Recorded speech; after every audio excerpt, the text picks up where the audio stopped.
we're here obviously to maybe not so obviously we're here to do a conversation about our BBA Hall of Fame class this year. I'll use this as our introduction. I'm Ron Collins. I've got Matt Rectenwald with me, our commissioner, and Randy Weigand, our general manager of the now San Fernando Bears and the proud owner of Victor Guerra as of this morning. Indeed. That was a good trade, you guys. I liked it on both sides. I whiffed on a couple of left field DH guys, and yeah, I needed one. There you go. Well, we needed another pitcher, and we've got a few. I'm worried that we traded Guerra just about 6 months too early, but, you know, rather too early than too late, I suppose. I don't know. We'll find out. We will. How do we want to go forward on talking about our Hall of Fame here? My thought pattern was to do it kind of by position, just Sure. to be able maybe to attempt to give some historical context and where these guys fit within those positions. I'm open to other ideas. What do you think? That makes sense. Although, just to be clear, we're only talking. We may mention guys that are already in, but we're focusing on guys that are just on the ballot this year, right? Right. Yes. There's 34, so there's no shortage. There you go. Yeah, and I voted yes on 17 of them. Yeah. I counted. Some of the early ballots have been startling, so I'm glad we're doing this podcast right away. We got people voting for like 5 guys. Like, yeah, and then you get mine, and it's like, oh, he doesn't have that problem.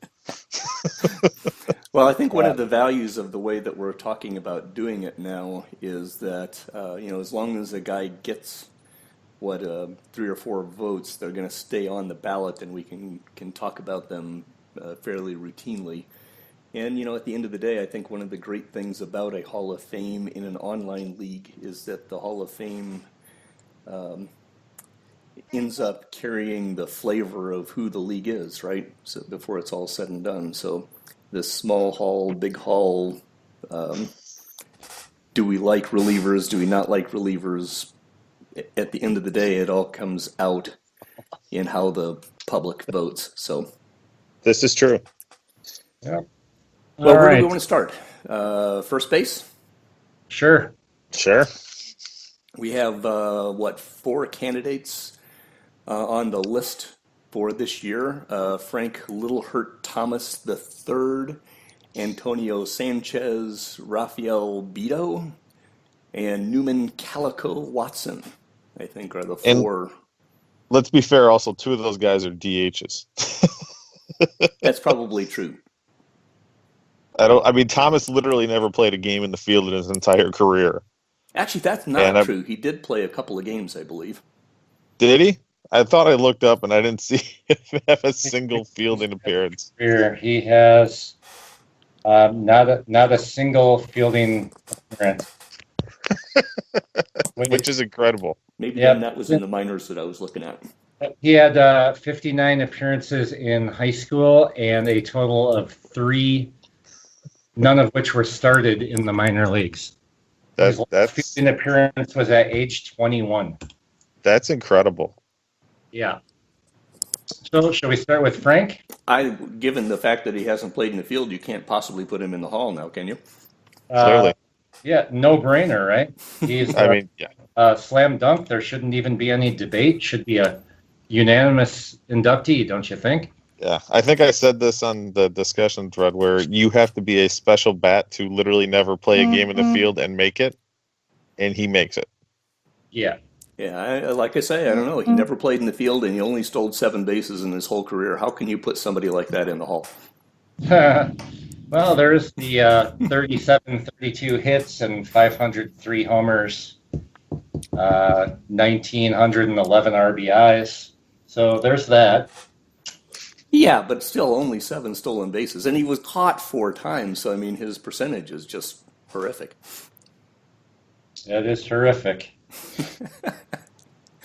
Yeah, he'll probably find his way on my ballot, despite my concern over very low time in the field and so forth. And that probably fits Ted's anti-war thing too, right? give him a little bit of a boost there. I mean, he only had 6 puckets and a couple of 12 All-Star games. I mean, yeah, he'll be fine. Let's go to perhaps a more interesting, controversial ones, maybe from the discussion threads that we've had. I've really enjoyed the discussion threads. I thought that was a useful idea because it allows people to talk about these guys a little in advance. Antonio Sanchez and his 583 home runs seems like a pretty big obvious inclusion when it comes to counting numbers. Where do you guys come out on the? He was a yes on mine. I think he'll be a yes for me too. Just given the home runs, his top 2 comparable players are Alberto Guzman and Bo Jordan, both in the Hall. But then there's the third most comparable player, which is Terry Cochran, and we all know how that went down. Mm-hmm.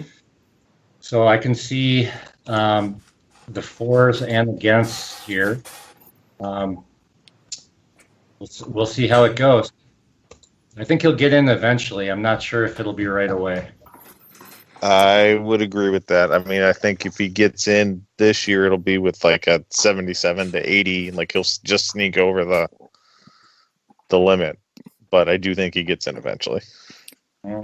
Yeah, that's kind of my call too. I would actually be a little surprised just based on the conversation on the board if he makes it first ballot. But we'll see. I've been surprised before. Recty, where are you finding the comparable guys? So here's the thing. Ron and I were just talking about this before you got on. They make it really hard for you to do it. The only way you can do it is by first click on the guy, then you got to go to player search, then click on the comparables tab, and then look at recently viewed players. So and this is all in the game? Yes, it doesn't show up on their player profile, and it doesn't show up on their HTML, but it is in the game, but it's extremely hard to find. That's just that why. Right. So I'll just keep pushing for them to make it more accessible, and maybe one of these years it'll happen. Yeah, I'm thinking that maybe this year might be it. We'll see what happens before it's all said and done. I've liked some of the responses to some just that's basically meat and potatoes, how to get information out of the game kind of stuff that really needs to be focused on, and I'm hoping that they do that this year. But that having been said, how about we roll down into Rafael Beto, a third first baseman on the list, and I think this is probably the toughest first baseman because not to spoil it for me, but I think Watson's pretty clearly a no. But I think Beto is one of those guys that you can make a legitimate case either way for. Yeah, I think Beto it'll probably be. It's going to be nearly impossible for him to make it on this ballot. I think in future ballots he might have a chance. Looking at his comparable players, there is only one of his comparable players in the Hall of Fame, and that's Frank Borner, who's a old-timer. So I think the shortness of his career is going to play against him as well. Yeah, I think that's an interesting situation because at a 14-year career, but an overall, 51 and a half WAR across that 14 years is actually a pretty productive time period. So he kind of fits right in the middle of that zone of do you like peak or do you like career? He's also interesting in that as a first baseman, he's kind of a speedy guy at 362 stolen bases. So that's his slash numbers are actually very similar. Perhaps you can even argue better than Sanchez's, right? So the thing about Antonio Sanchez for me is I look at that 265 batting average and you go, but his on base percentage was 374, so he could walk like mad. Beto has very similar, has a little bit less on base percentage, but a higher slugging percentage and was speedier. So, how do you compare those? And he also never, like a lot of these guys stuck around for a few years when they were worthless or less than worthless, and Vito never did that. Right. That's hence his 14-year career. Yeah. So I think that's going to be an interesting argument. And the other thing that's interesting to me about Beto in the first base world is that he's been on the ballot in the old style of ranking, and it will be interesting to see how some of those guys who've been ranked before are going to perform now that we're not ranking. We're just given a thumbs up, thumbs down. I'm not bullish on his chances of making it into. Definitely not bullish on his chances of making it in the ballot this year. My guess is the small hall people will wind up keeping him out, but it will be interesting. I'm more interested in the social aspect of this vote almost than I am the actual up and down vote, if that makes sense. Right. But then I'm weird that way, so. Mm-hmm. So I don't see him going in this year. Maybe down the road he's got 5 more years of eligibility, I think. Yep. This is his 3rd year, so he's got 4 or more. If we go 7 years, right? Counting this year, he's got 5, so 4 more. Yeah, counting this year, he's got 5. So it's a no for me this year. Yeah. Let's talk about Calico. So great way to end his career. I don't think he's a Hall of Famer. He had that one great peak year. Interestingly enough, his most comparable player is Cisco Guerrero, which I found stunning, actually, but not a Hall of Famer. Pretty simple. How do you say you found that stunning? To me, Cisco seems like a slam dunk Hall of Famer when he retires. Maybe that just pokes into comparability scores not being a perfect science. Well, I think actually the way I would think of that is when Guerrero retires, Watson will no longer be one of his comparables. Yeah. I mean, right now he's a comparable because those numbers line up, but Guerrero is still playing. Right? Yeah, I suppose. So my guess would be that when that happens, you'll see Guerrero will no longer be one of Watson's comparables. Yeah, Watson's the sort of guy that I would have gladly taken on my team, but I don't think he should be in the Hall of Fame. There you go. Well, I wasn't around at the time, but he spent his early career at Yellow Springs, so I've got to vote psychically yes, even though he probably will not be on my ballot. Well, it looks like you brought him back though for a couple of years. I did. He did not make me happy though. He was just okay. He was going to be a semi savior on my way up the scale, but that didn't quite work out the way I wanted it to. Not everything I do works. It's very annoying. How about we move to second base? And our one second base candidate is Juan Pablo. Clearly heartfelt favorite in Fred Holmesville in Mexico City. What's the thoughts on Juan's making it into the Hall this year? Well, it's interesting. He does compare well to some of the other second basemen in the Hall, but let's consider he's career-wise, he's just barely a second baseman. He has 1,141 career second base games and 1,032 at first base. Yep. And he was quite a negative defensive player at second base and an extreme positive zone rating at first base in his career. Just missed out on 3,000 hits. He's at 27-28. Some steals, decent power. Just barely missed out on the 300 mark, but he does rank higher on the career WAR list than, let's see, what other second baseman's in the Hall? We have, wait for it, Lance Perret. He beats out slightly Eric Martin, Ryoko Masaki, and Ernie Stauffer, who is his number one career comparable. All that being said, I'm a yes for him in the Hall of Fame. I put him a yes as well, but I'm not sure he gets in this year, to answer your original question, Ron. Yep. Yeah, I'm still in the process of filling my ballot out, and right now he's one of the couple guys I still have a question mark beside, specifically for that first base to second base transition. Right? I went through a similar process, and he also, for me, the first time through was a question mark. So I had to go back and sort that, but ultimately I came down on the yay side. Alrighty, well, I think that's going to be an interesting one. Without any question. Clearly, he will immediately go into Mexico City's Hall of Fame. Yes, without any question whatsoever. You might have the ballpark named after him in Mexico.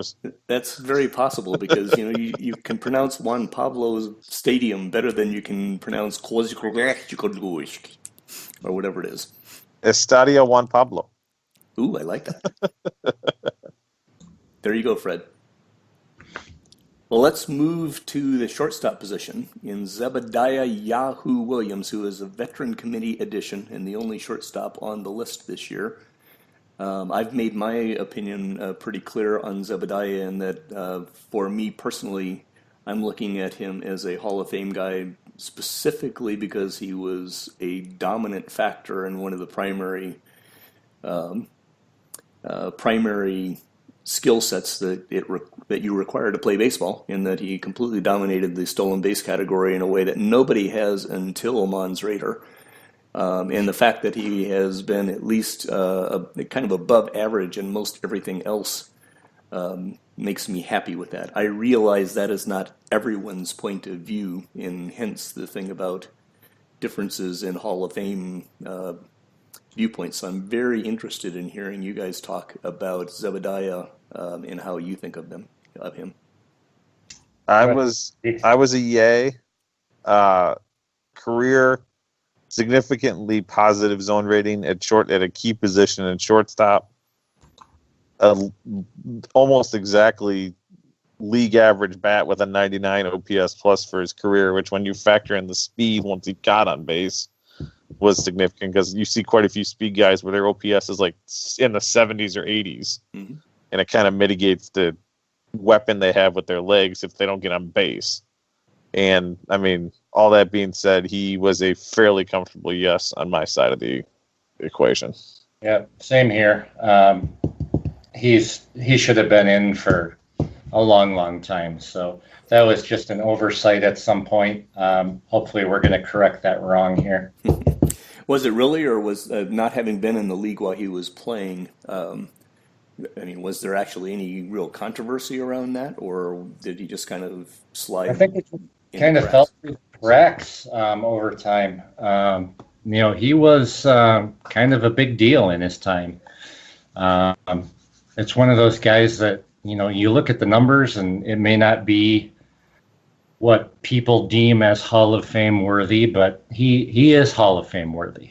And that's from a historical perspective. So I won't make a huge numbers argument with him other than to say he's just simply a Hall of Famer. There you go. Yeah, I don't know if we did Chris's old pantheon, then I'm not sure he cracks the top layer or two, but I do think he deserves to be in. Yep, agreed.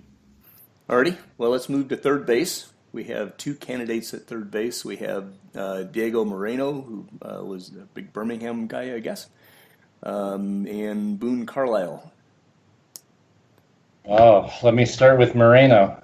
So last year, we as a league decided that Richardo Mene Jr. was not worthy of the Hall of Fame as a veterans candidate, which now makes it extremely difficult for us to elect Diego Moreno to the Hall of Fame.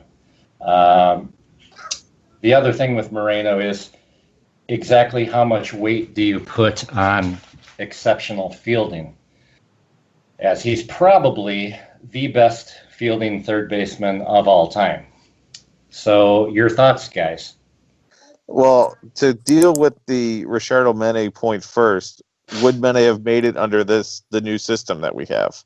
Because it's awfully tough to compare the two systems. Because if I remember correctly, Mene was pretty close last year. Yeah. Mm-hmm. Yeah. And I have a feeling a lot of those like fourth or fifth or sixth place votes might have been a yes under the system, and that might have gotten him in. Right. So do we hold that against Moreno, given that, I mean, under the old system, there's no way he cracks. I mean, with all the guys in this year, especially on the pitching side, which we'll get to, there's no way he's in the top 5 of pretty much anybody's ballot. I think that. But, I mean, we're just going straight up and down, so I don't know if you can hold that against him. I won't. Hopefully nobody thinks that way, but that's what I'm looking at when I look at this career list at third base.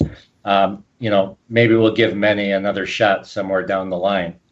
And I would think you're right. I think he would probably get in under this system. But as far as Moreno goes, he's 100% yes to me. What do you guys think? I had him as a yes as well.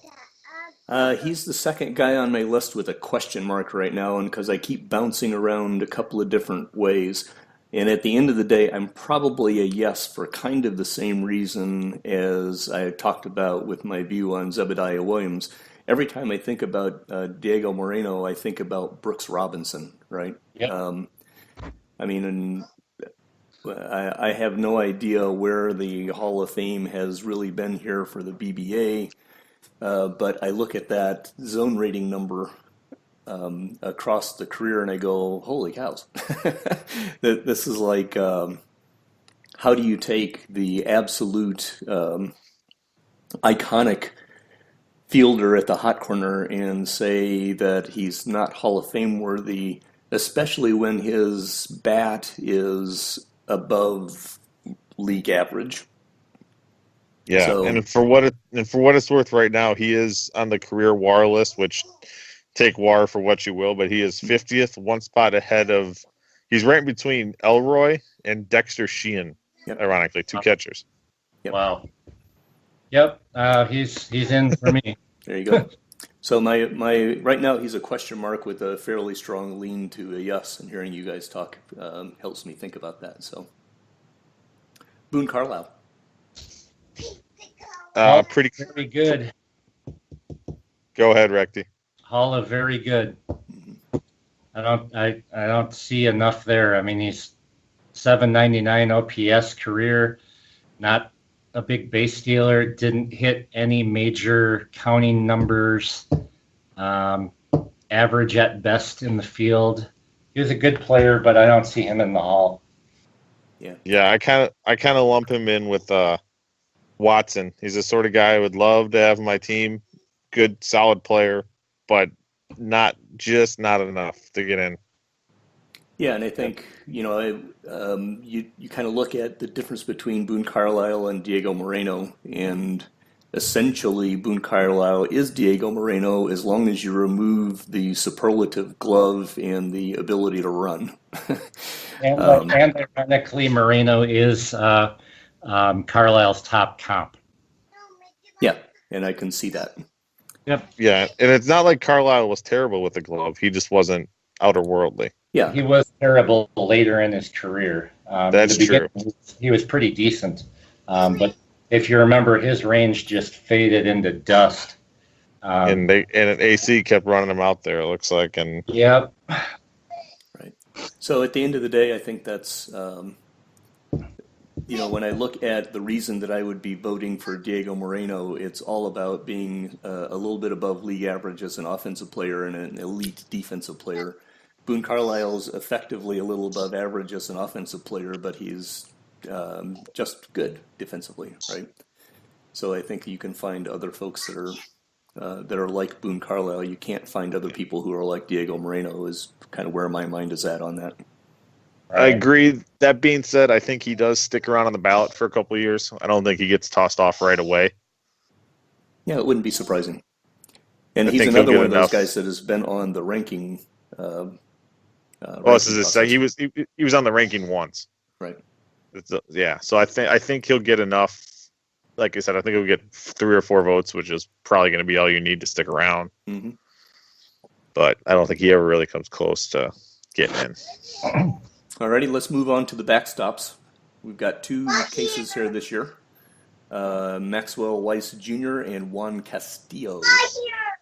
We've had some interesting conversation on the board on the forums there about these two. Let's have at it and see where we come out.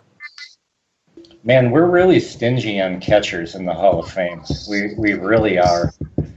And it's tough when if you're using Dunn, Hunter, Sheehan, Wilson as a comparison, then yeah, everybody else is going to fall short. And it's what Chris Wilson said is point taken. There's some guys not in the Hall of Fame who probably should be, and we'll roll them out as veterans candidates in the next few years. But okay, Hurley Reyes is not on the ballot right now. Lewis Stevens is not on the ballot right now. You got to take that out. You can't say, well, they're not in, so Weiss Jr. shouldn't be. Let's look at Weiss Jr. as he is. Third most games ever caught in the history of the league. That's got to count for something. Yeah, and I mean, I thought long and hard about both these guys because I viewed them pretty similarly as far as their overall resumes go. I came down no on both guys, but I don't think it would be an atrocity if they got in or if somebody voted yes on them. I'm, for all of my argument there, I'm also going to be no on both of them right now. But this is going to be something to keep an eye on over the next decade of voting, how these catchers are going to be handled in the Hall of Fame voting. Yeah. Well, that's actually interesting because for me, I'm going to come down on a yes on both of them. But definitely to our conversation on the forum, Randy, if I were to be told I must select only one, it would be Castillo first for some of the reasons that I went through there. That's probably fair, but I think if you have the choice to select both guys, I would be real surprised if anybody split on these two, given how our system's set up now. Right. Yep. Because Weiss had a longer career and Castillo has slightly better numbers. I think they're close enough where there's not really much there to differentiate. Sure. Well, and Castillo was a better defender over. True. While not an elite defender in any way, and Weiss wasn't horrible, Castillo just has a slight edge defensively. Yeah. So I'm very interested to see how this one comes out because I definitely have a feeling that reiterates your point, Matt, in that the league has been quite difficult on catchers.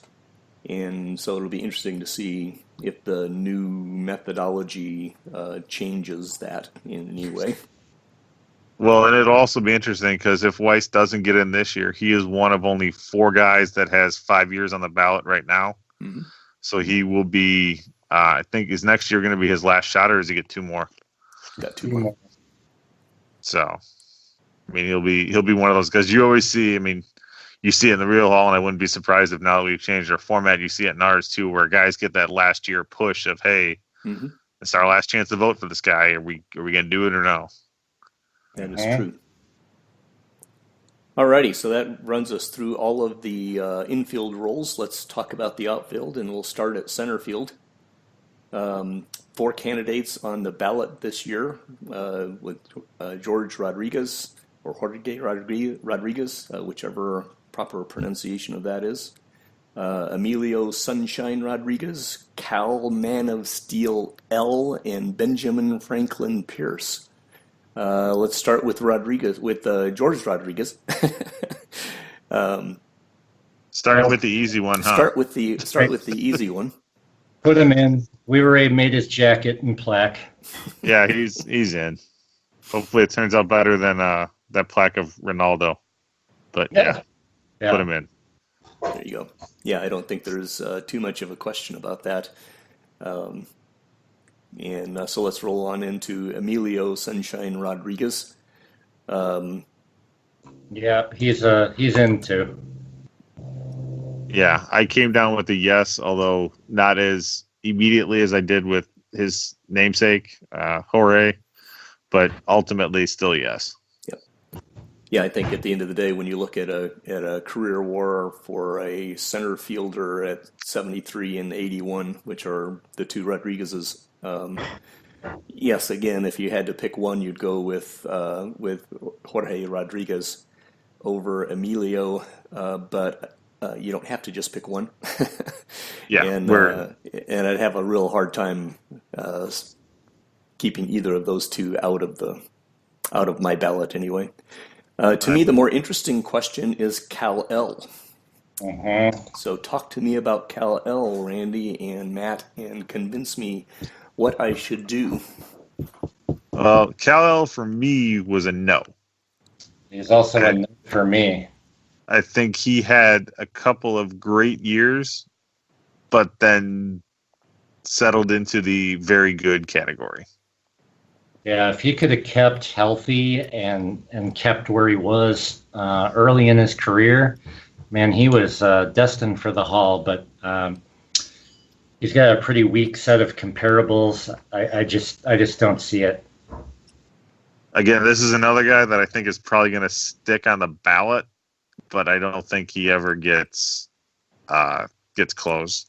Yeah, he's got kind of like that heartbeat career, right? I mean, his peak is such a huge peak. It's got this big spike, and then he comes down. And if he hadn't had the big spike, you probably wouldn't be disappointed at the numbers that came along as far as that goes. But I mean, when I came into the league, Kal-El was kind of at just past that spike, I guess, right? I mean, I kept thinking he was supposed to be something really special, and he played well, but he was not like a force of gravity out there, right? And then he had that brief resurgence in Huntsville, which I don't know if that was when Stever had his park specifically set up like he did. I don't know if that was still the Opera House or if that was a previous park, but yeah. Yep. No, he was definitely inside the Huntsville system, which helps him as far as that goes. So yes, I'm kind of leaning towards a no myself, but I keep looking at those early years and going, wow, that was brilliant. So very interested to see how that plays out. But at the same time, the brilliant individual seasons are why we have awards like the Silk and the Nebraska to recognize those, but not necessarily the career mark, which is the Hall of Fame. That is true, and he has those. So he does. Let's talk about Benjamin Franklin Pierce. That's a pretty easy no for me. I mean, he was a good outfielder, kind of like Kal-El had an early peak, and then just kind of settled into being a decent everyday player. Yeah, this is another one. This is one where no, and I don't think he stays on the ballot after this year.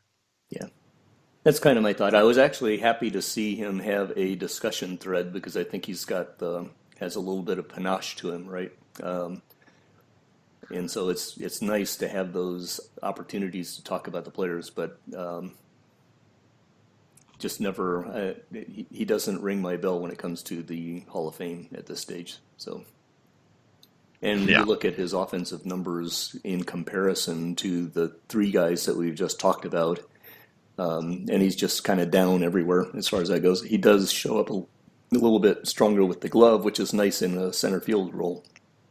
But when you're talking about a Hall of Fame conversation, you need to have, in my mind, you need to have something that's kind of a little more gaudy, and I wouldn't put him in that category. I would agree. Yep. Alrighty, let's look at left fielders. We've got Mike Love, two candidates, Mike Love and Danny Boy Labrie Jr. Mike Love was my first guy out. I thought long and hard about him, and he was ultimately the first one on the outside looking in for me. Yeah, I go back and forth on him, and I still haven't quite decided yet. He's a strange case. His first year on the ballot was stronger than his second in our old voting system. So I don't know if that was just a sign of him kind of fading out of our memory of what he was in the league. I'm leaning slightly towards yes on him. He's just that guy who did all the little things right. Kind of a a star glue player, if you will. I can easily see the case for him not being in, but for me, I'd go yes right now.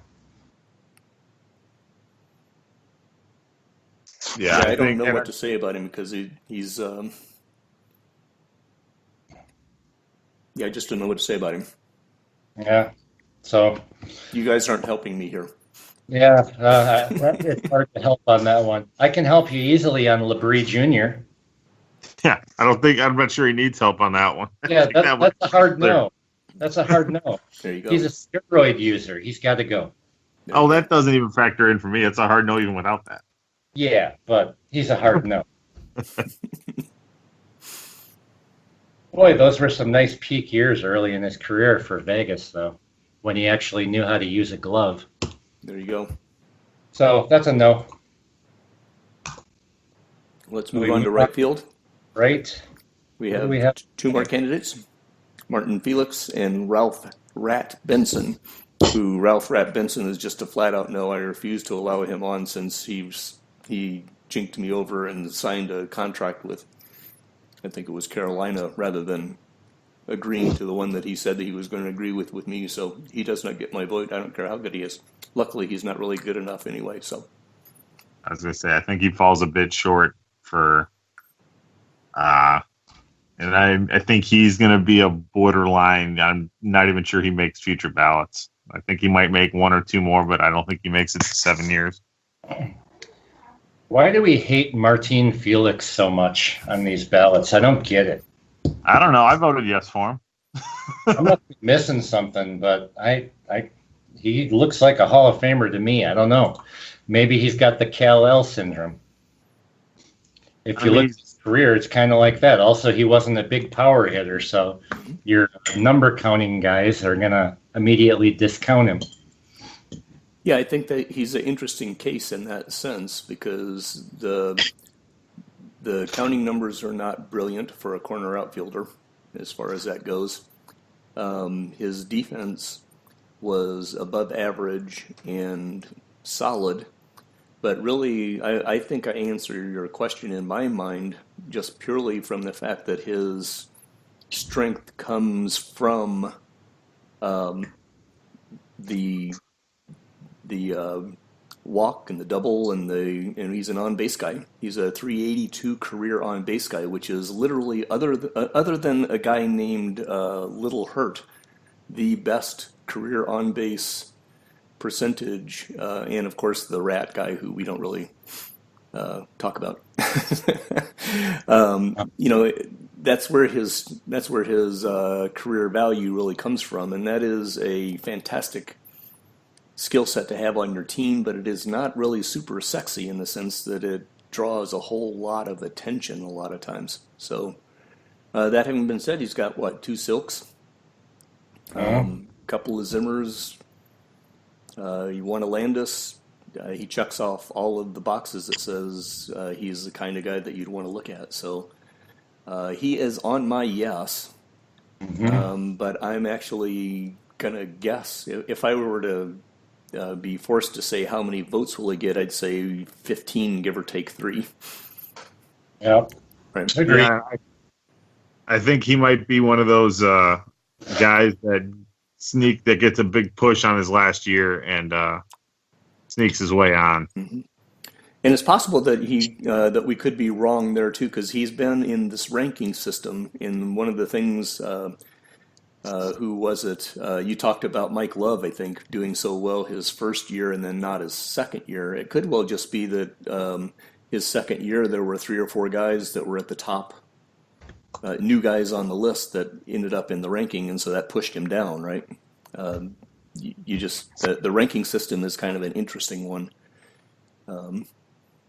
Interesting one in that sense, whereas I think that this pure vote up and down, if somebody goes up in his second or third year, that would be more interesting. I like Randy's conversation about the end of the cycle on this system. It would not surprise me to see people start off fairly high, fade a little bit, and then get that last year push. Yep. So again, Felix is is another one like Sanchez for me that I'm interested in it from a sociological standpoint.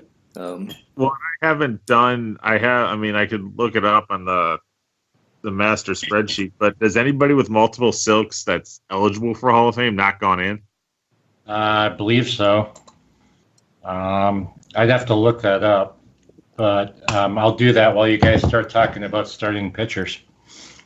Yeah, I mean, obviously, there's that? multiple guys that are still active that have multiple silks that are not obviously not eligible yet. But as far as guys that are eligible to go in the Hall, I wonder how many guys have not gone in. I'm taking a look right now. Bear with me. You guys can start talking about starting pitchers if you'd like.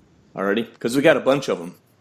We got some that we could probably. We might as well take the easy no's first because there's quite a few of those that, frankly, shouldn't even get a single vote on anybody's ballot. Well, that by almost definition, that means everyone will get at least one vote. Who do you want to start with? Well, guys like Chris Lee and Luis Fritas. Like, I'm not even sure that they're going to get a single vote from anybody.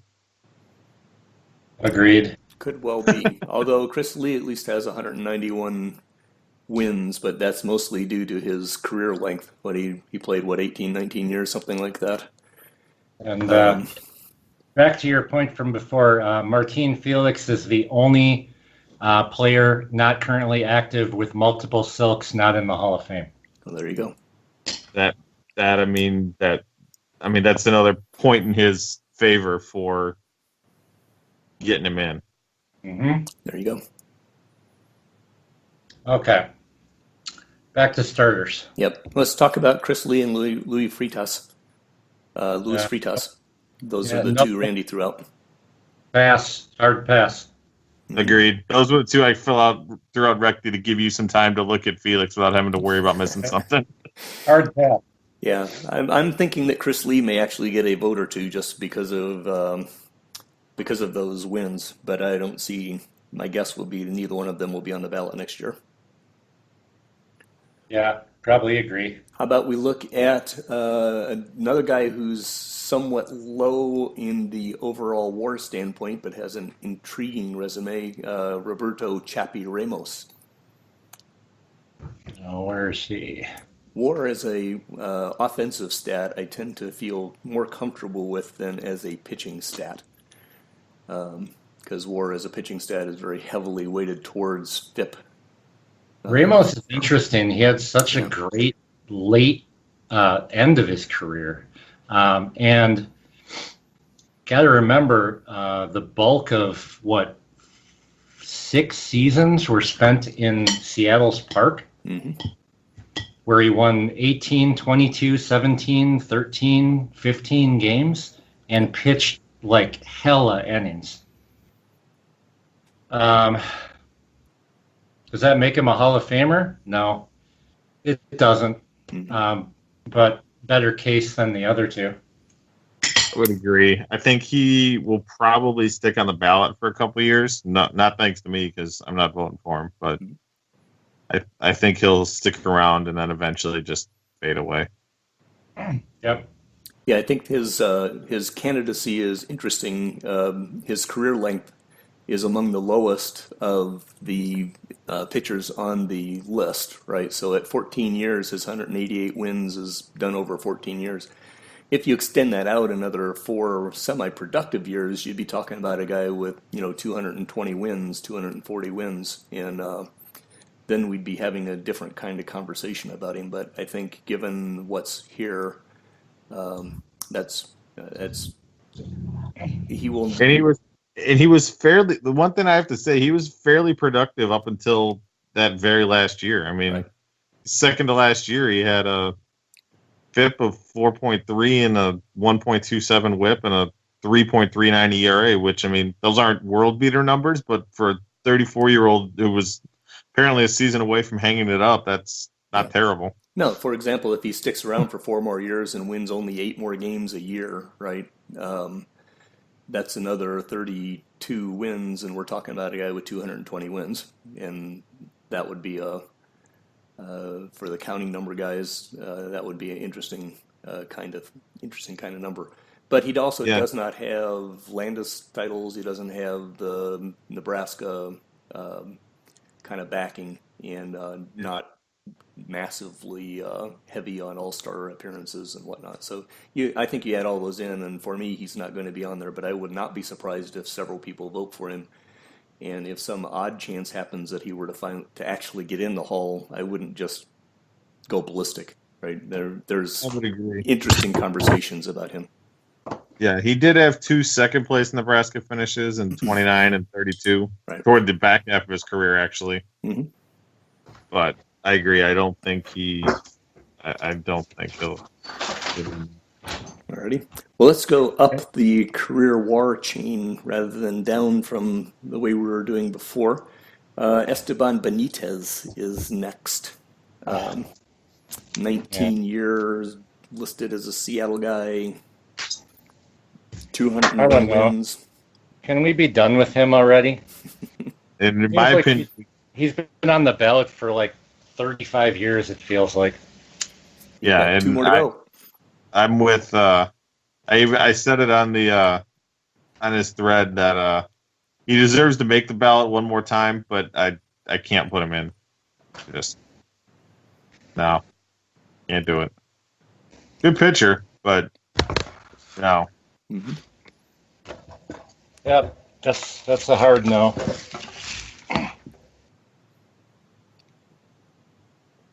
Sorry, I'm chewing my sandwich here, so. No worries. Yeah, that's an interesting one to me because of that 201 win number that might draw some votes. Well, but then we're gonna get into, if you're gonna vote for Benitez because he's got 200, are you gonna vote for Atsumori Maeda when he comes up in a couple of years because he's got over 200 now too? Yeah, it's going to be those are interesting questions to me. For me, no, I'm not voting for him, and it has as much to do with career length, right? Because 201 wins over 19 years is not as impressive as 201 wins over 14 years or whatever.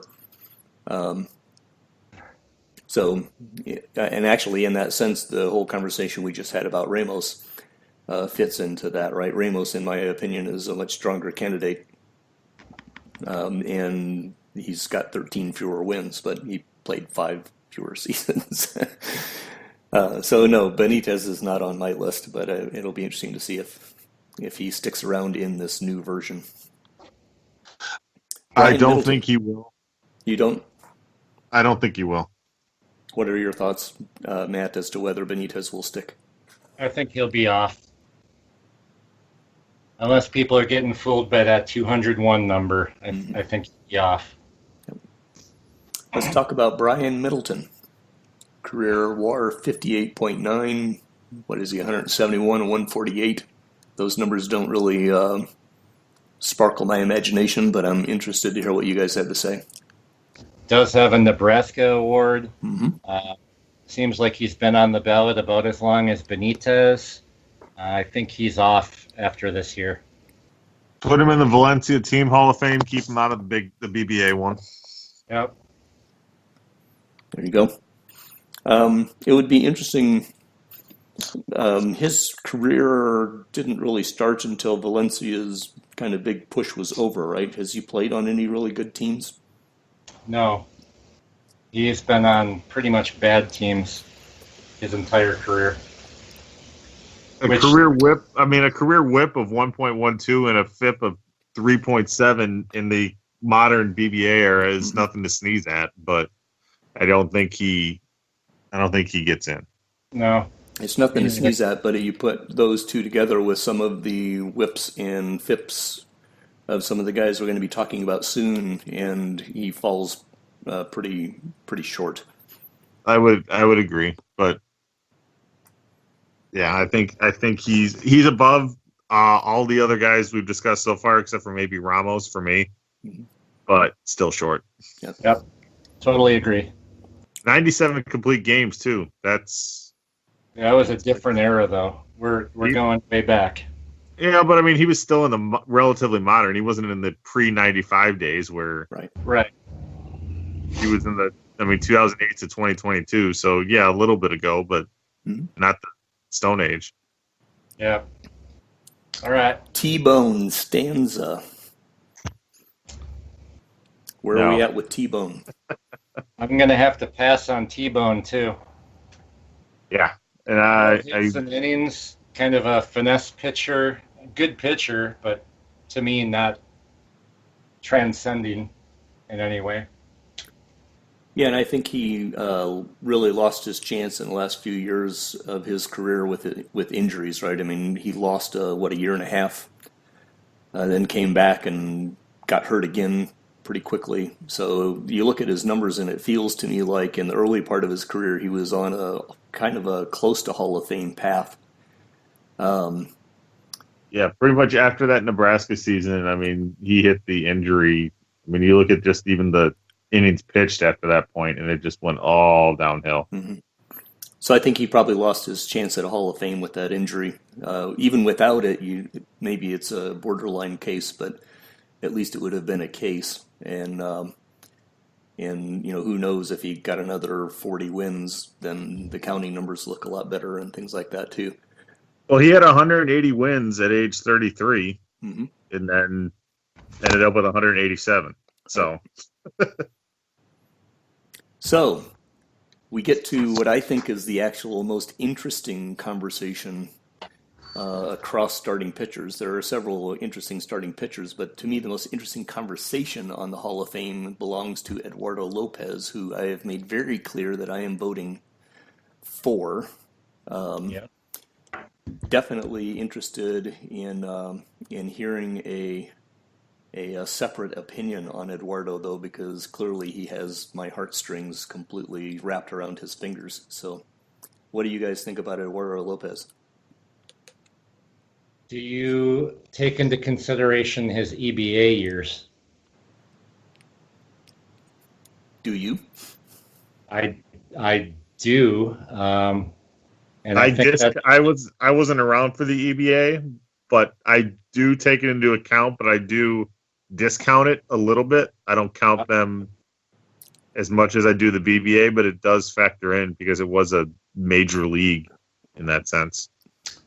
I'm voting for him. I'm impressed by the winning percentage. I mean, 99 losses, that's pretty hard to overlook. The walks are a bit concerning, but still to, have a 1.18 whip with 3 walks per 9, pretty impressive. And his peak was great. That last run with Atlantic City it's going to stick in my mind, even though they got only the 1 year out of him, really, for all that money.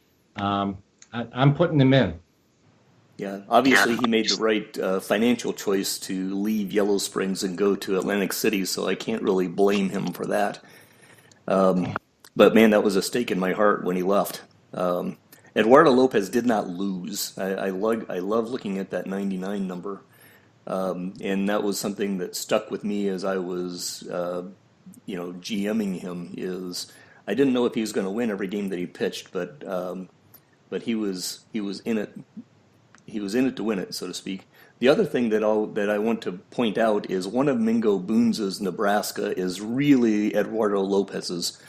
When you look at I can't remember what year it was, early in Lopez's career when he was with Indy, Mingo Boone won a Nebraska, and it was a fantastic year for Mingo Boone. But other than the fact that he won a whole lot more games than Eduardo Lopez did, Lopez just blew him out of the water. But I think those wins ended up winning the Nebraska. So 2021, that was also Lopez's rookie year. Right, he won the Rookie of the Year. He should have won He should have also won the Nebraska that year, in my inimitable opinion. Because I was doing a lot of research on that for some of the team newses that I was writing at that stage.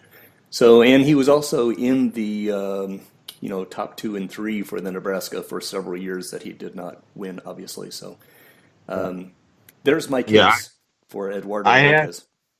I had to do some research on Eduardo because I came in right when he signed that gigantic deal with Atlantic City. That was actually my first offseason in the league. And so I only remember the heist part of his career. I had to go back and look and see how good he really was to earn all that money. And he was really, really good. So I voted yes on him. There we go. And frankly, I might have voted yes on him even without factoring in the EBA. Yeah. Same here, but that kind of pushed me over the edge. Yeah. Yeah. Now I don't think it would be robbery if he didn't get in this year, but I do think he should and will get in eventually. There you go. Great. Alrighty. Because I think he's a tick behind some of these other pitchers we're going to discuss. And if guys only feel like they can vote for so many starting pitchers, then I get that he's probably not in that top level. There you go. Let's talk about John City Chandler. 195 wins. 2.58 FIP. For me, he was a no. He's a no for me too. It's a tough one. But, only 5 or more whip 6 times, or WAR 6 times in his career. Very scattered in the way he pitched. I've just got to go no right now. Maybe I'll change my mind down the road, but right now he's a no. He's a no. I do think he deserves a stick on the ballot. I think he's clearly a step above some of those other guys that we talked about earlier who shouldn't even stick around. And like you, I might change my mind in future years, but he's a no, and he wasn't even the closest no I had when it came to pitchers. Right. I had another guy above him who I didn't vote in. Yeah, obviously he's one of those guys I'd love to have on my team, except he carries the Louisville, the Louisville aura during the time period when Louisville was the second best team in the Heartland, and so that plays against him in my book. Not that I would ever vote that way, but the thing that actually sticks out to me about him, and compare this Eduardo Lopez, right? His career ERA plus is 118, which is solid, very good. But for the guys we're going to be talking about, Eduardo Lopez is 129, right? Eduardo Lopez is the third best pitcher by that ranking on this entire list. Whereas Chandler is better than Stanza. Or Middleton, sorry. He's better than Brian Middleton. That's the level of where we're talking about with Chandler. So beyond my emotional and mental Louisville block, Chandler still kind of falls off that list for me. Yeah, he's a guy I need to look at maybe putting in my team Hall of Fame, because for the first part of his career he was pretty good for Buffalo and Havana. Yep. But I don't think I can vote for him, at least at this point, for the BBA Hall. There you go. Is that where you're at, Matt? Yep, I'm the same. Let's talk about the next two guys together, right? Because we're talking about Nelson Ramirez and Juan Jose Ornelas, the two guys from Birmingham/San Antonio that essentially spent their careers together. So let's talk about them together. What are your thoughts about these two guys? It's interesting that they wind up. I did my sort based on WAR, right? And it's interesting that they played together. I think of them together. They show up on the WAR list back to back. So yeah, I think Ramirez is a 100% Hall of Famer to me. But the more I look at Ornelas, I think he is too. So I'm going yes on both of them. For me, I voted like you. I voted yes fairly quickly on Ramirez. Ornelas was the pitcher I referenced earlier. That was the tough one for me to leave off.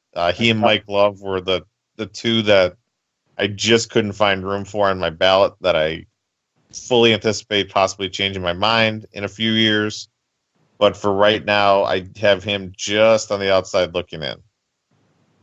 Yeah, and I'm okay with that. I think he's the kind of guy that'll get in eventually, but maybe with a smaller ballot, he'd have a better shot. Yeah, it'll be interesting. I'm kind of right in between the two of you guys. I'm definitely, it seems like we have a consensus on Ramirez. I'm very comfortable with a vote for Ramirez. Like Randy, I am kind of on the fence, but I was leaning toward, he's one of the guys I've got a question mark by still. And I'm kind of leaning toward a yes for Ornelas. But it's more a matter of the fact that the longer I look at him, the more I lean that way. So I still don't know what I'm going to do.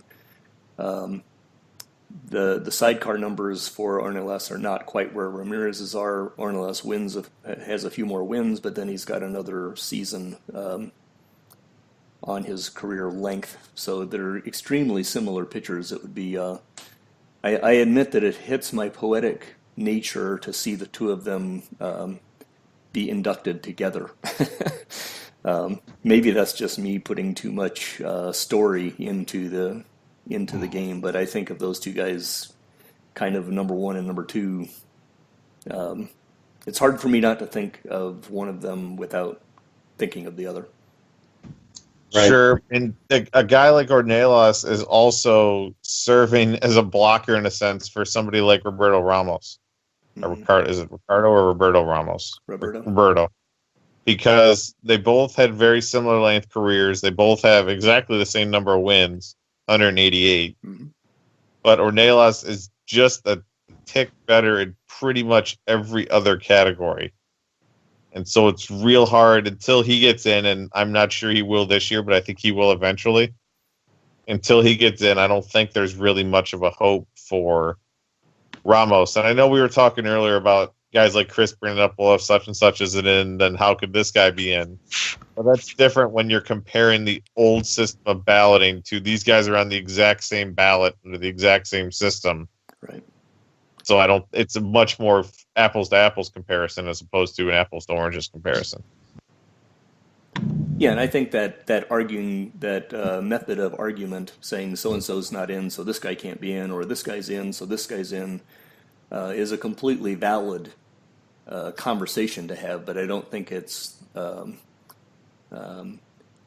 I don't view any of the conversations as being the litmus test, right? I look at all of them together before it's all said and done, the way I look at things. So I like hearing Chris talk about those comparisons, because then I can go and match them together. And plus, I don't have this is only year 11 for me, so I don't really have the full depth of background that guys like Chris and obviously Matt and several of the longer term GMs have. So I appreciate those conversations. I just don't make them my one true measure. Yeah, and Ornelas, I mean, his numbers would look actually remarkably even better if you take out the fact that he just, forget falling off a table, he jumped full speed off a cliff the last 3 years of his career. Mm-hmm. Alrighty, so I think we're on a basic, we've kind of rung Ramirez and Ornelas through the ringer. Let's go to number 4 guy on the all-time pitchers WAR list as far as the ballot's concerned, and that is Gary Coop Estes, who, to Matt, I think is a slam dunk. I'll go ahead and recuse myself from this talk, because I'd like to hear an unbiased opinion. I put him in. I think I would put him below some of the other guys like Ramirez, like iChart, and maybe even I'd have to look at him versus Mingo Boone, but I think he's clearly over the bar. Yeah, I think, I'm going to vote him in as far as that goes. First off, the pure counting number of 240 wins is a big number, right? It's the biggest number on the board other than iChart's 245. His standards, as I wrote in my little blurb there, makes him not quite as slam dunky as I thought he was when I first looked at him. but they're all solid numbers as far as that goes. 3.58 ERA, only 127 losses in that process. I don't see any reason why you would not include him. I would certainly, for me, he's above Ramirez, not massively, but he's above Ramirez. Ramirez only had 14 years of a career, so if he'd had another 5 years, maybe I would change that. Maybe that 240 win number is overweighting my brain before it's all said and done. But I think Estes is a clear Hall of Famer. It wouldn't surprise me to see him not be like unanimous as far as that goes. But it also wouldn't surprise me to see that he would be. It's hard to say. I actually I'm interested. In my mind, Estes was like a big name when I came into the league, right? So he was like an elite guy when I came in the league. It surprises me as I start looking at the numbers that he only had one Nebraska. I actually thought he was a multiple Nebraska winner. One. He was in the top three. I want to say 4 or 5 times. Okay. But then he had that 2-season stretch where he had a perfect game and a no-hitter and a no-hitter the next year. He was dealing. Yeah. For me, I think the thing that is Estes' calling card is just he came to work and pitch every single day for 14 years straight. No injuries, always there, consistent. That's what I would say. If I could describe his career in one word, it would be consistent. I just can't imagine a guy with 240 wins in this era, especially, who does not make it. And that 240 probably rings out to that, right? That he's consistent. Well, Boone had a injury in his career, so and I think you can look at Estes and Boone kind of together in the same way you did Ramirez and Ornelas, because they're very similar pitchers. Yeah, and actually Boone had a few more innings pitched over his career, which is kind of interesting in that sense. I don't know whether that's a usage pattern thing or what. So let's move on to Boone. Let's talk about him kind of together. We'll bounce back and forth maybe a little bit. Mingo Boone was still pitching when I was coming into the league, obviously, and in fact, we were actually trying to get hold of him a few times. So talk to me about Mingo Boone. Just another big innings eater, consistent pitcher. It's the body of work with this guy is pretty incredible. And he did have a couple of peak years, obviously better than Estes. So, he's in. For me, it's not really a thought. He's in. I put him in as well. Yeah, I hadn't actually been thinking about it as Boone and Estes talking together, but when you said that, Randy or Matt, it made sense. Like I say, I can actually see a situation where they don't get unanimous votes because voting is a weird thing. But I honestly can't imagine a situation where both of them don't go in. It just doesn't. That would make me scratch my head.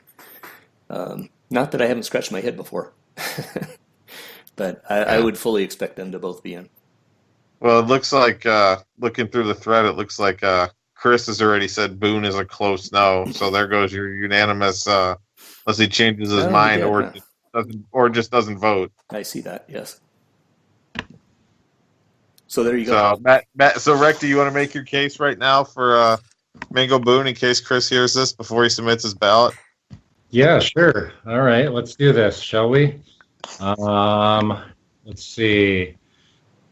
1, 2, 3, 4, 5, 6, 7, 8, 9, 10, 11, 12, 13th all-time in wins. Nebraska award winner, Consistent, pitched in pitchers' parks his whole career, yet still held down these numbers.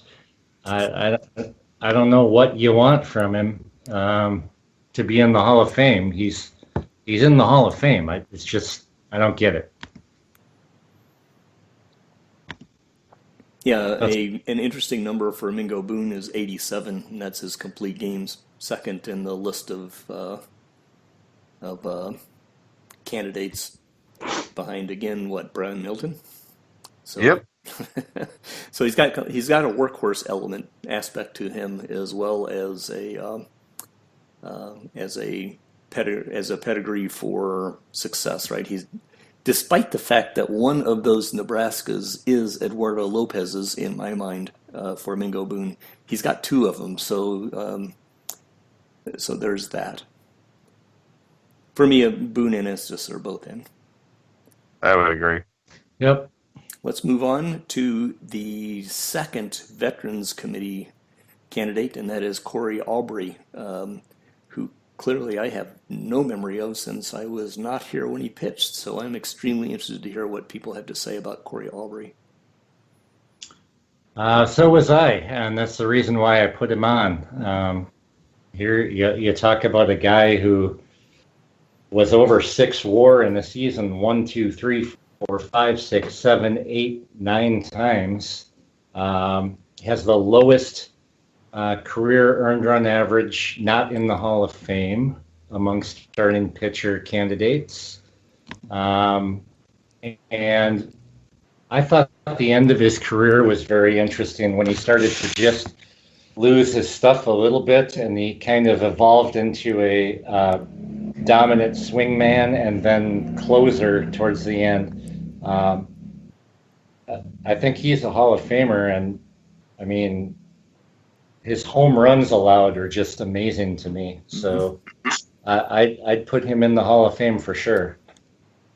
I have him in as well. I mean, the numbers, I wasn't obviously around, but I know the league was very different back then with pitching being far more prevalent. So it does kind of temper that first mind-boggling 2.94 ERA, because you have to recognize that that's not the same as if you put that up today for a career.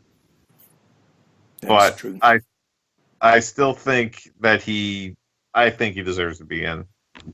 Yeah, I mean, among his contemporaries, he's similar earned run average wise to guys like Ken Howell, Jerry Syed, Roy Hobbs Jr., Johann Schmatzhagen, who were all just slam dunk Hall of Famers. So yeah, kind of another wrong here. So there we go. Yeah, no, I think that's it's good to hear you talk about things, because that comparing to contemporaries is something that if you weren't around to watch him pitch, how do you compare a guy like Aubrey to what you know and love today? Well, obviously you can't, to Randy's point of view. So ultimately what I've been trying to do with Aubrey, and right now he's on my question mark lean to yes standing. What I've been trying to do with Aubrey is look at some of the conversations in the discussion thread, and I think that's another one that Chris was pointing at, using the WAR category as showing that Aubrey doesn't quite show up as well as some other guys that he likes. But on the other hand, WAR is only one stat, and you start looking at some of the rest. And as I look at them, I've begun to move towards a yes with Aubrey. Definitely interesting to see how the vets do in this straight thumbs up and thumbs down standpoint. Yep. Leaves us to our last candidate, Manuel. Is it Manuel? Manuel. I'll call it Manuel. Eichart Ramirez. 245 wins, 130 losses, 3.31 FIP, 3.29 ERA. I think the question with iChart isn't, is he a Hall of Famer? It's, where does he rank among starting pitchers all time? And I'm not sure I'm necessarily qualified to answer that question, but I think that's the only, because I mean he's a Hall of Famer, and he's, I think, of a very good pitching class that we have this year. Mm-hmm. He's at the head of it. His stats are. I'll tell you, where does he compare his stats? And again, I think WAR is a skewed stat for pitchers. He's extremely similar to Davey Acheson and very similar to Estes, actually, in terms of contemporaries. He kind of came in towards the end of Acheson's career and kind of mirrored Estes's career. I'd say he's just outside of the top 10 all time, probably around 15th all time. There you go. That's the guy that I mean, because I came in at the back end of both of these guys' careers, but where would you put him in comparison to somebody like Chappell Jr.? He is. See, Chappell, here again, I think WAR is giving Chappell more credit than he's due. Because he's significantly ahead of iChart in terms of WAR. Right, but I think it's similar for an exactly the same length career. I would take Ramirez over Chappell. And I think we might have a civil war on the governing board now, because once Aaron here said, I don't think he's going to be very happy. I mean, it's very close, but Chappell has a 1.22 WHIP. Ramirez has a 1.13. He's got less base runners. Chappell just walked more guys. I mean, that's the difference between the two of them. Yep. They're both awesome. I mean, you can't go wrong either way. Yeah. But I was gonna say, if you're comparing these two guys and like one of the other, I mean, we're talking about all-time legends here, so it's not like we're downgrading anybody. Yep. All right, now we got two relievers to talk about, right? Actually, we've got three. Okay. We got Skip Crunchy Glendenning. We've got Lionel Sanguinaco and Jonathan Bowen. Let's start at the bottom of the list and go with Jonathan Bowen first. Yeah, he's not going to make it. He's at the bottom of my list too, although he might stick around for a couple of years. I think. I don't think he's going to get shut out. I'm just not sure if he'll get enough to stick on the ballot. Yeah, we'll see. At 356 saves, I mean, you're not going to find a reliever that makes it at 356 saves, almost no matter how good they were. Pardon me. And given that he's got the lowest numbers of innings pitched of any of the guys on the list right now, I guess I could see somebody with fewer saves, but was a big, 110 inning a year guy for X number of years. You could actually make an argument, but I think Jonathan Bowen is a Hall of very good relief pitchers, which makes him almost a zero candidate for a Hall of Fame. I would agree, and I think I would put him, if I'm Mike, I'm putting him in the Birmingham San Antonio Hall of Fame. He was virtually a one career guy. He had one last year in Edmonton, or one team guy, excuse me. Yep. He had one last year in Edmonton where he was just not very good, but I don't think he's a legitimate threat to make the BBA Hall of Fame. There you go. And one thing to pay attention to, I look at Bowen's FIP, which is fairly bloatware in relation to Glendenning and Sanguinaco, but Bowen pitched in what was probably the smallest ballpark in the league for a long time, so and in an offensive-oriented division, so some of his numbers are probably blown up a little bit by that. So let's move on to Lionel Sanguinaco. Am I pronouncing that right? I guess I must be. Something close anyway. Okay, amongst all closers in history that were just primarily closers, he has the highest K per nine of all time and the fifth highest WAR of all time. So what's the argument? That he's a reliever? I had him in, and I think it's, if people have seen how I both run my team and how I have discussed guys in the Hall of Fame in the past, I'm not a big reliever guy. Mm-hmm. I think he's somebody that will be helped greatly by this new ballot. Because a guy like Glendening, you can make a good case to be in the top 3 or 4 of a given ranking. Yep. But a guy like Sanguinaco, even if you're one of his supporters and think he should be in, like it sounds like Recti, you and I do, Yep. I don't think you could really make a case for him to be top 3 or 4 on a given ballot. No, that's tough. So one of the things I hope this new ballot will help resolve is, how relief pitchers are viewed, because we're very lightly represented in the Hall of Fame as far as relief pitchers go right now. And frankly, I mean, it almost should be. I don't think there should be a ton of relievers in a Hall of Fame. I don't either, but you've got some guys who, besides these guys, have a case, and that's the talk for another day. But I think these two guys right here, Sanguinaco and Glendening, they're once in a generation guys. Yeah, I mean, I put Glendening clearly in front, but again, so it's one of those, like we were discussing earlier. If you made me pick one or the other, I'm going to go with Glendening. Yep. But we don't have to pick one or the other, and so I'm going to go with. I voted yes on both. Yep. Yeah, I'll be yes on both, and I would absolutely agree with Randy on the if you only had to pick one, it's Glendening. I'm not certain Sanguinaco is a once in a generation player. I think he's extremely good. I think Glendening is a once in a generation player. I mean, he's got 13 times in the All-Star game. It was like as long as he showed up, he went to the All-Star game.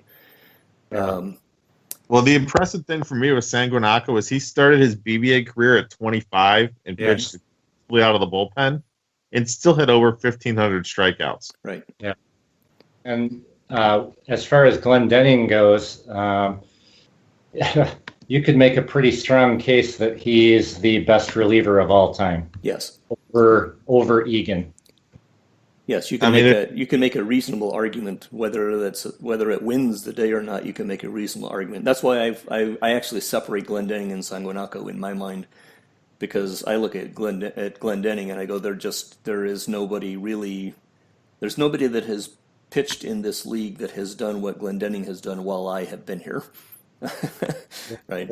I can't speak for Egan, but there are a couple of other guys that I would look at the numbers that Sanguinaco put up and go, okay, I mean, he's an elite level. Those are elite numbers, but they're not unique, iconic. To me, Glendening is just an icon of the league, and if he doesn't make it in, then no reliever will ever make it in, as far as I'm concerned. Yeah, I think that's fair. I'm going to vote for both of them, and I think that Sanguinaco clearly should be in because I do believe in rewarding the elite of the different kinds of players that we have, right? I do not believe in discounting all relief pitchers just because they're relief pitchers. It's not their fault that they're used in an X type of way.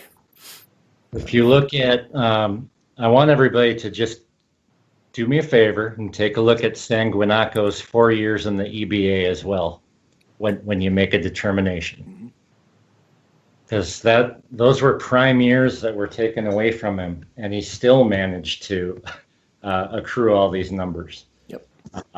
So it's take a look, see what you see. There you go.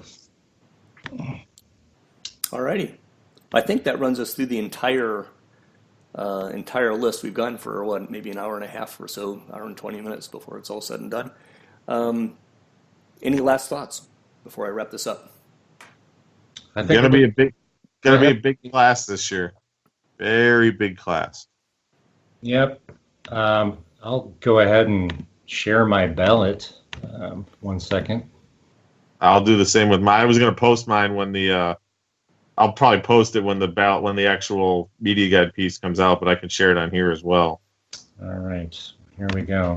Once I figure out what my ballot is, I'll share it. I still got these question marks. Rick, do you just want to go down the list that they're listed on the initial thread, or how do you have yours broken out? I'm just going to go down it. I have it kind of on my screen here, so actually I'll go down it by the list. 1 second. Now this is good radio right here. Okay. Benitez, no. No. Benson, no. No. Beto, no. Yes. Boone, no. I mean, yes. Sorry. I was going to say yes on Boone. See if we're all paying attention here. Bowen, no. No. Carlisle, no. No. Castillo, no. No. Chandler, no. No. Kal-El, no. No. Estes, yes. Yes. Felix, yes. Yes. Freitas, no. No. Glendon, yes. Yes. Labry Jr., no. No. Labry Jr., Chris Lee, no. No. Eduardo Lopez, yes. Yes. Mike Love, yes.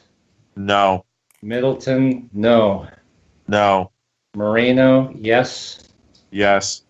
Ornelas, yes. No. Juan Pablo, no. Yes. Pierce, no. No. Manuel Ramirez, yes. Yes. Nelson Ramirez, yes. Yes.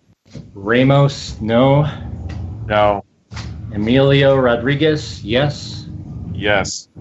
Jorge Rodriguez, yes. Yes. Antonio Sanchez, yes. Yes. San Guanaco, yes. Yes. Jorge Stanza, no. No. Frank Thomas III, yes. Yes. Newman Watson, no. No. And Weiss Jr., no. No. 8, 9, 10, 11, 12, 13, 14, 15. I have 15 guys.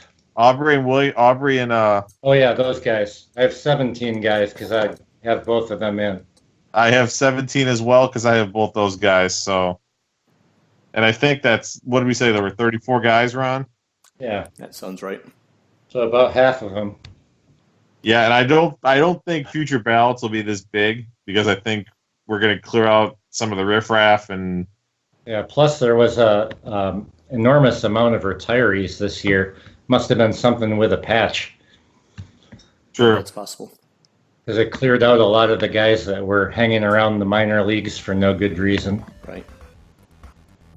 Well, there it is. Well, I appreciate your time here this afternoon, and with that, I guess I'll bring this one to a close, and we'll get it out for people to listen to and make fun of and shoot arrows at and all that other good stuff. So, thanks for your time here today. Thanks, guys. Thanks. See you later.